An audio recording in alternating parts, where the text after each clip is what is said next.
I had a very brief stay with ICI, Mr. Chair. But the one thing that I found out, there are actually only three players, main players yan. Yung mga corrupt na politiko, yung mga corrupt na mga bureaucrats, and we're talking about infra, ibig sabihin mga corrupt na DPWH officials, at yung mga corrupt din ng mga contractors. Lahat sila corrupt yan. Lahat. And the way I see it, it has become a cottage industry, a livelihood program. Sa laki ng perang involved. There should be five major players. Yung funder, which usually yung mga lawmakers, the DPWH at yung mga contractors, local government at yung community. Pero in is out, yung dalawa.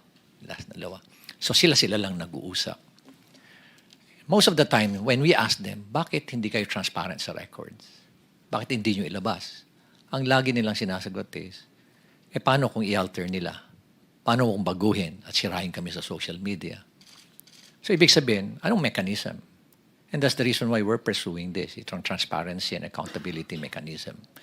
And na-introduce nga itong blockchain sa amin. So, pag in-introduce mo, sinabi mo na sa mga official na yan na, o bakit hindi nyo i-blockchain? Wala na silang rason. Kasi very weak yung kanilang alibay. Nasabihin na, hindi namin gagawin yan kasi baka nakawin. O kaya baka i-alter para sirain pa kami. So, it's a very weak alibi, pero may rason pa rin sila. May lusot sila. I was really surprised when suddenly I was asked, or there was a press conference, without even consulting me, calling for me, and it was actually a hastily arranged press conference. Then suddenly, binabanggit na doon na I'm not an investigator, I'm just a legal advisor. When in fact, sila naman ang gumawa nung designation na yun, legal advisor investigator.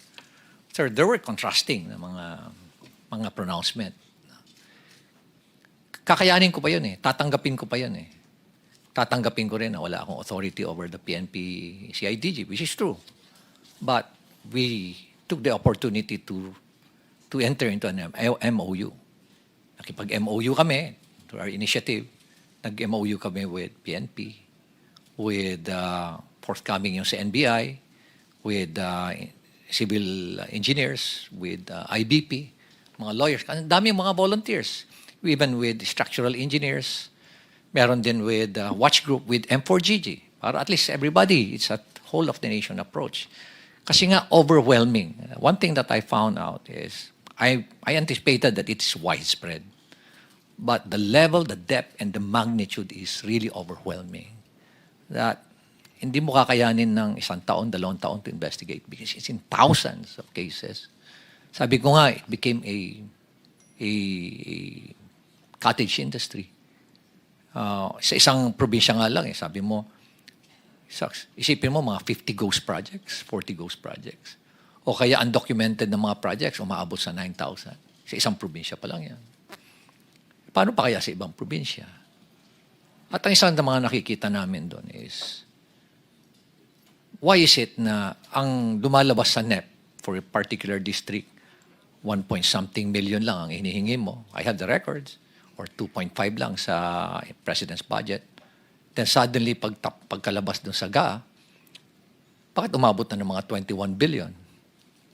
And nakita namin na talagang prevalent yung doon, yung mga ghost and substandard projects sa lugar na yan. So what was the intention? Hindi naman tayo tanga. Nangyayari dito lumalabas na tanga ang Pilipino, kaya pabayaan mo na lang sila. Hindi na nila mapapansin yan. Nakakainsulto isipin. Nakakainsulto. Okay. Balikan ko uli yung press con na yan. Nilabas. And then, suddenly, tinabi na may conflict naman ako, being the mayor, and at the same time, being a member of the ICI. By the way, I'm not a member of the commission. I'm not a commissioner there. In fact, sila nga yung gumawa ng workaround nun na legal advisor investigator. Pero inis out na ako nun Tinanggal na nila lahat. And then suddenly, here comes a below the belt naman na accusation na dahil merong project si Diskaya doon at maanomalyang tennis court. Sobra na yan. Yun na hindi ko matake. Di ba? Parang pinapalabas mo pa na korap ako. Yan na, mag-aaway na tayo dyan. Sa unang-una, sabihin ko nga, kung bulok ba ako, lalabanan ko yung mga very powerful na tao dyan. Di ba? You have to make sure that you have the moral ascendancy bago mo labanan yung mga tao. Otherwise, masisira ka din. So nonetheless, I think I struck a nerve. No? I don't like to, expound further. Basta I believe I struck a nerve or several nerves na they panic at kaya ganun ngayon nangyari. So, I would like to end yung aking experience niya sa ICI. But one thing that I can say is that there's no transparency. There's no transparency whatsoever. Nakita namin yan ni Secretary Vince. Tinago lahat. No? And they are just so comfortable doing it. They're not afraid. Imagine, hindi man lang nila naisip na paano ang taong bayan. Nakakainsulto pa. At ito nga, lately nga, sinabi pa na yung involved na congressman dyan, si Saldico, he did not abandon it. It was a sacrifice. My God. Nagdakaw ka ng bayan, kasi sasabihin mo, it was a sacrifice on your part. And it's not an abandonment. Ganyan na ba kababa yung standard natin sa Kongreso, Mr. Chair? Ganyan na ba tayo kawalang hiya ngayon? Manhid, di ba? Napaka callousness, hypocrisy. At nakakainsulto sa mentalidad natin Pilipino.